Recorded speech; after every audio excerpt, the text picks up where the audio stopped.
Good morning.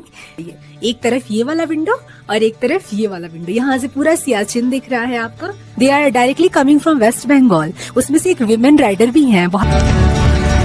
So please do not carry petrol if you are coming to like Nubra valley from Leh. ये लोग काम कर रहे हैं, तब कोई खरदुंगला जा पा रहा है, तब कोई पैंगोंग जा पा रहा है, तब कोई नुब्रा जा रहा है। कितना दिन बाद तुम जाओगे अपने घर? अब 6-7 महीने बाद। घर की तो याद आती है, क्या करेंगे, मजबूरी है रहना। Himalayan dogs. हम नुब्रा वैली से चले हैं। खारदुंगला पे पूरा बर्फ गिर रहा था, उसके पहले बारिश हो रही थी। रुकते भीगते बर्फ को एंजॉय करते सफर करते कैसे भी हम लोग लेह तक पहुंचे। Central Asian museum. Good morning. So अभी हम लोग सुमूर विलेज में थे और आज एक दिन रहने के बाद आज हम लोग जा रहे हैं। परसों हम लोग यहाँ पे आए थे, स्टे किए। ये रूम था हमारा, इस रूम से हमारा व्यू था ये। एक तरफ ये वाला विंडो और एक तरफ ये वाला विंडो, यहाँ से पूरा सियाचिन दिख रहा है आपका और इधर पूरा का पूरा आपका कराकोरम रेंज दिख रहा है। And you see there are so many bikes there. कल हम लोग जब मतलब कल शाम में इन लोगों से मिले थे, they are directly coming from West Bengal. उसमें से एक विमेन राइडर भी हैं। बहुत अच्छा लगा मुझे वो ग्रुप देखकर। तो यस, आप देख सकते हो हमारे रूम की क्या हालत हो गई है। छोड़ने के बाद यही हो जाता है, but it was very peaceful stay. दूर दूर तक पॉपुलेशन डेंसिटी एकदम कम थी और बहुत ही खूबसूरत। दोपहर में तो इतनी आंधी चल रही थी, लग रहा था कि वाह, विंडो के पास से ये देखने में लग रहा था कि यार टूरिस्ट डेस्टिनेशन पे हो आप यहाँ पे। So you can see the mountain ranges एकदम स्टैटिक खड़े हैं millions and millions of years से, and they are not even saying hello to me, but Abhishek is saying you if you can stay for 10 days they will say hello to you. So yeah good bye and we will. अभी हम लोग फिर से खारदुंगला जा रहे हैं क्योंकि हमें ले जाना है। तो खारदुंगला को लेके फिर से एक्साइटमेंट वही वाला है जो पहली बार था। तो yes, let's meet on Khardungla.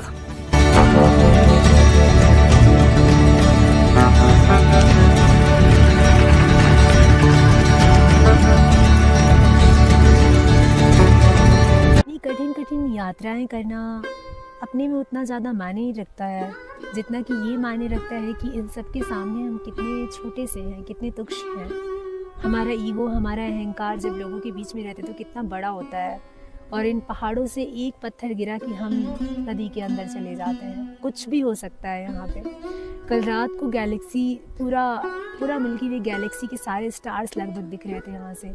उन तारों के सामने हमारा क्या अस्तित्व है। तो राइटर भी इन्हीं सब चीज़ों पे क्वेश्चन करते हुए लिखते हैं कि कैसे एक तिनका उनके घमंडों को तोड़ सकता है।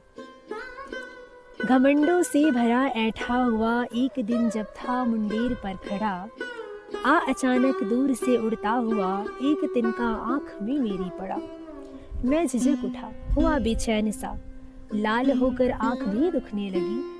मूठ देने लोग कपड़े की लगी, ऐंठ बेचारे दबे पाँव भगी। जब किसी ढब से निकल तिनका गया, तब समझने यूं मुझे ताने दिए, ऐंठता तो किस लिए इतना रहा, एक तिनका है बहुत तेरे लिए। Thank you. जब हम लोग लेह से नुब्रा वैली की तरफ आते हैं तो हमें पेट्रोल की कोई जरूरत नहीं होती है, क्योंकि लगभग 170 या 150 किलोमीटर पे ही आप लोग को तिमूर एक जगह मिलती है जहाँ पे आपका पेट्रोल पंप है। यहाँ पे आप अपनी रिफिलिंग करा सकते हो। अभिषेक रिफिल करा रहे हैं और यहाँ इस जगह का नाम है तिमूर। यहाँ पे आपको ढाबा वगैरह भी मिल जाएगा। हम लोग रुके थे सुमूर विलेज, जो कि उधर जाता है एक रास्ता उधर लेह की तरफ चला जाता है, और ये रास्ता जो है आपको वो हुंडर की तरफ लेके जाता है। That's why this place is known as Timur. काफी फेमस है, स्पेशली ये रेस्टोरेंट सारे बहुत क्राउडेड रहते हैं दोपहर में, है ना। खाना खाने जाओ तो इनमें 1-2 घंटे लग जाएगा। तो इधर हम लोग रुके थे। ये काफी पीसफुल एरिया था, कहते हैं सुमूर सच में बहुत पीसफुल था। मैक्सिमम टूरिस्ट आपके हुंडर की तरफ जाते हैं और हुंडर इस साइड में है, ठीक है। और हुंडर काफी ज्यादा क्राउडेड रहता है इस सेंस में। और इधर हमारा Leh city. So please do not carry petrol if you are coming to like Nubra valley from Leh. तो हम लोग अभी रिटर्न हो रहे थे खारदुंगला पास के तरफ, और बहुत सारे लोग, जैसे इन बच्चों को आप देख सकते हैं, इस तरीके के हजारों लोग रास्ते में काम कर रहे हैं बीआरओ के अंडर। ये लोग काम कर रहे हैं, तब कोई खरदुंगला जा पा रहा है, तब कोई पैंगोंग जा पा रहा है, तब कोई नुब्रा जा रहा है। अगर ये लोग यहाँ काम ना करें तो कोई कहीं नहीं पहुंच पाएगा। बीआरओ और ये सारे लोग बहुत मेहनत कर रहे हैं रोड के प्रति। देख सकते हैं रोड कितना खराब है, और ये सब मिलकर रोड बना रहे हैं। आप कहाँ से हैं? झारखंड से। ये बहुत लोग जो हैं झारखंड से हैं, बिहार से हैं, वेस्ट बंगाल से हैं, यूपी से हैं। तो कब कितना दिन से आप यहाँ पे हैं? तो 4 महीना हो गया। 4 महीना हो गया।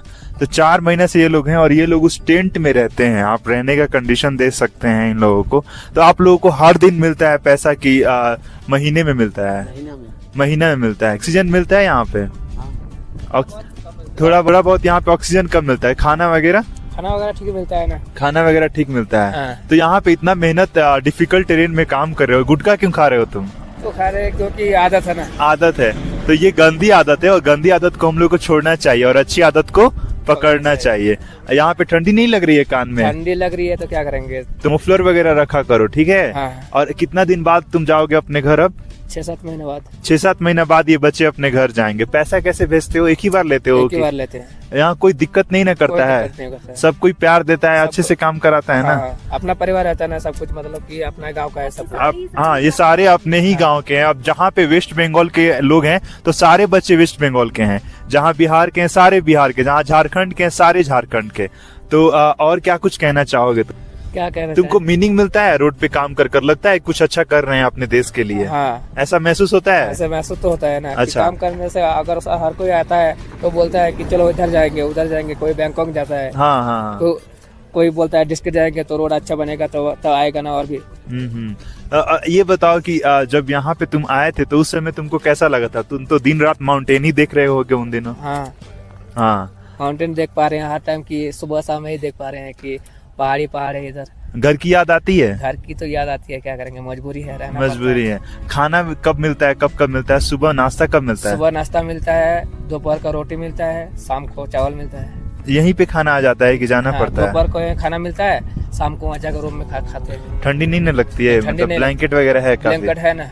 थैंक यू सो मच इतना अच्छा रोड बनाने के लिए। और घर जाओ जल्दी से जल्दी और कुछ आगे बेहतर करने के लिए सोचो झारखंड में ही, ठीक है? इतना दूर अपने घर परिवार से हो और एक्चुअली यहाँ पे कोई सेफ्टी गियर्स नहीं है जो हमारे लड़के काम कर रहे हैं और थोड़ा डिफिकल्ट टेरेन है।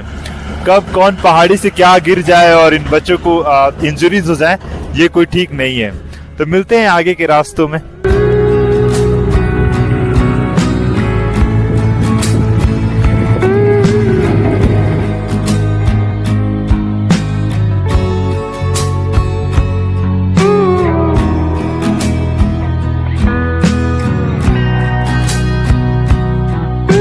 भाई साहब, माउंटेन्स पे कभी विश्वास ना करो। हम लोग जब लेह से निकले थे तो मौसम प्रेडिक्ट कर निकले थे और सारा अननेसेसरीली सामान रख दिए थे कि चलो इसकी कोई जरूरत नहीं है, रेनकोट भी उसी में था। और यहाँ 14 किलोमीटर पहले से आ गया बारिश और आप देख सकते हैं हमारा हेलमेट कैसा हो गया है। सारा जींस जैकेट सब हम लोग खोल चुके हैं, यहाँ पर ट्राउजर वगैरह पहने हैं और देखते हैं मौसम कब तक क्लियर हो रहा है। और ये आने पे आंटी हम लोगों को थोड़ा सा ये किए आग सिकवाई है और उसके बाद इनके ये बोली नहीं है कि 1 घंटे में खुल जाएगा। थुप्पा वगैरह खाएं अभी हम लोग। अभी मौसम थोड़ा बेहतर हो रहा है और हम लोग निकलने की कोशिश कर रहे हैं। एक्चुअली दिखा नहीं पाए क्योंकि हम बहुत भूखे थे। बहुत भूखे नहीं थे हम लोग, बहुत ठंडक थी और पूरा ग्लव्स वगैरह में पानी चला गया है। और कभी भी माउंटेन में चलिए तो रेनकोट लेकर चलिए।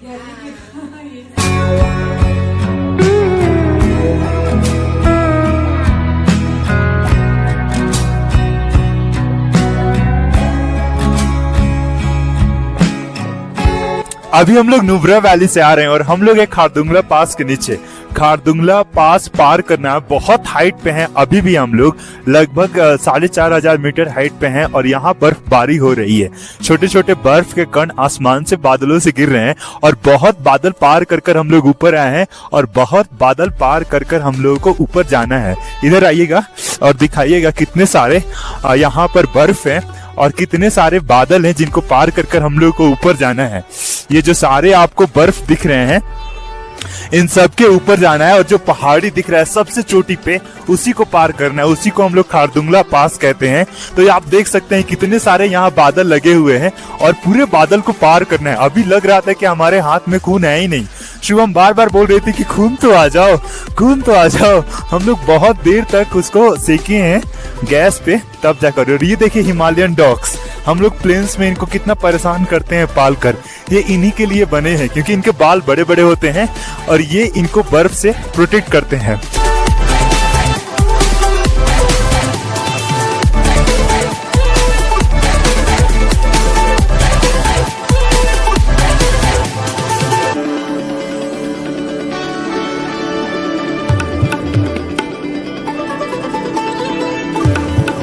आज हम नुब्रा वैली से चले हैं खारदुंगला पे। पूरा बर्फ गिर रहा था, उसके पहले बारिश हो रही थी। रुकते भीगते बर्फ को एंजॉय करते सफर करते कैसे भी हम लोग लेह तक पहुंचे। थोड़ा सा रेस्ट करने के बाद फिर हम लोग निकले हैं लेह शहर को दोबारा से एक्सप्लोर करने के लिए। तो लेह पैलेस तो हमने एक्सप्लोर कर रखा था। जैसे हम लेह पैलेस से जिस दिन उतरे थे उस दिन देखा था हमने कि उसके सामने ही है एक museum, that is known as Central Asian museum. तो म्यूजियम देखते ही दिल में कुछ कुछ होता है कि भाई क्या है इसके अंदर, जाना जरूरी है। तो आप देख सकते हो सामने यहाँ पे लेह पैलेस है और अभी मैं जिस जगह पे बैठी हूँ वो है सेंट्रल एशियन म्यूजियम। तो यहाँ पे 50 रुपीज़ का टिकट्स लगता है और ये बहुत रिसेंटली बनाया गया है, लाइक 2016 में। लेकिन ये कहानी कहता है 100 साल पुरानी, 1000 साल पुरानी, उससे भी पुरानी। क्योंकि ये जो लद्दाख जो पूरा का पूरा एरिया है, स्पेशली लेह एरिया, ये कोई सामान्य प्लेस नहीं है। ये विश्व के इतिहास के पन्नों पे लिखा जाने वाला एक बहुत इम्पोर्टेंट पन्ना है। क्योंकि यहाँ पे मतलब अगर आप 3 ग्रुप्स की बात करो, जैसे कि सेंट्रल एशिया, पूरा का पूरा Tibet and China and India, इन तीनों का कंजंक्शन पड़ता था। जैसा कि हम जानते हैं कि एंशिएंट टाइम में हमारे पास फ्लाइट्स हुआ करते थे, ये मोटर इंजन नहीं हुआ करते थे। तो लोग करते थे सवारी कैमल्स की, डबल हम कैमल्स, जो कि हमने वीडियोस में दिखाया भी है। और यहाँ से होता था सिल्क रूट का ट्रेड। बट सिल्क रूट इसका नाम था, ट्रेड इस पे बहुत सारी चीज़ों के होते थे। पूरा का पूरा बहुत ही सुंदर तरीके से इसमें दिखाया गया इस पूरे म्यूजियम के 4th फ्लोर में कि क्या क्या वो चीज़ें थी जिससे ट्रेड होता था, किस तरीके से ट्रेडर्स आते जाते थे। और सबसे इंटरेस्टिंग बात ये है कि ब्रिटिशर्स के टाइम पे एक बहुत ही फेमस फोटोग्राफर थे, उनको बहुत मतलब इस इंडिया के इस क्षेत्र से काफ़ी प्यार हो गया था और उन्होंने बहुत सारे फोटोज क्लिक किए थे।